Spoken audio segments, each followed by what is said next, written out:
psychological o teoryang psychological, ay aalamin natin ito sa umagang ito.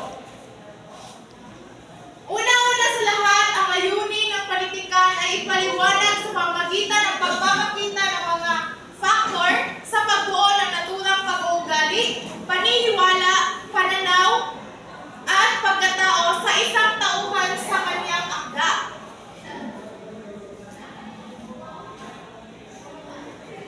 Ipinapakikita sa akda na ang tao ay nagbabago o nagkakaroon ng panibagong pag-uugali dahil may nag-udyok na magbago o mabuo ito.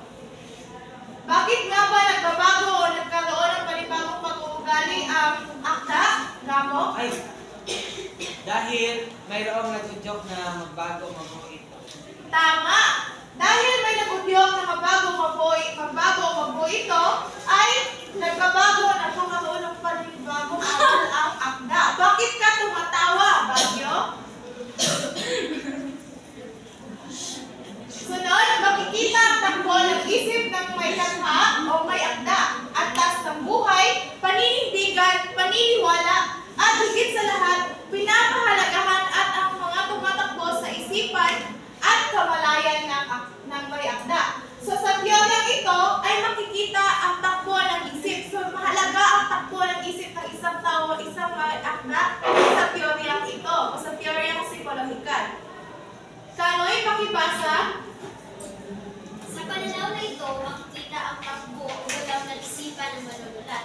Mahihinuha sa kanyang akda ang antas ng kanyang pamumuhay, ang kanyang paninindigan, paniniwala at pagpapahalaga gayunmin ang ideya o kaisipang naglalaro sa kanyang isipan at kamalayan.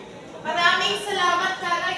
Makikita niyo nga no, na mahalaga talaga ang kaisipan dahil ito ang naglalaro sa kanyang isipan at kamalayan upang makabuo ng mga akda. Malinaw lang ba, class? Yes po! At dahil malinaw lang, ay dako tayo sa mga halimbawa ng akda na may teoryang psikolohikal.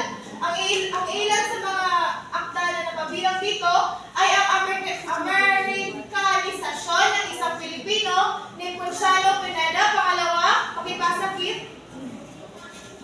Maling edukasyon sa komunidad ni George Papupo. Maraming salamat, Kit. Pangatlo, Rawani. Sa pula, sa puting ni Francisco Sofrani. Maraming salamat. Pang-apat at pang-lima, Bagyo. Pakibasa. Ang ama ni Mauro R. Abdala. Ay, five. Nakuha ni Rolando Bernala. Maraming salamat, Pilipining Bagyo. Number 6, Aswang. Pakibasa. Aswang ni Isabel sa Bulin. Bahay ni Pawin. Moses, ni Rogelio Sikat. Lapis sa bulwangan ni Magdalena Anandoni. Maraming salamat, Pilipining Osorio. So ito na ang mga ilang halimbawa ng akda ng may teoryang psikolohikal. Amerikanisasyon, maling edukasyon, sa pula, sa putik, ang ama, taguan, aswang, bahay na pawid, Moses, ni Rogelio Sikat, at pamuling labis sa bulawan ni Magdalena Anandoni. At naipapakita rin dito na ang kaisipan talaga ng isang tao ay mahalaga sa pagbuo gamit ang teoryang psikolohikal.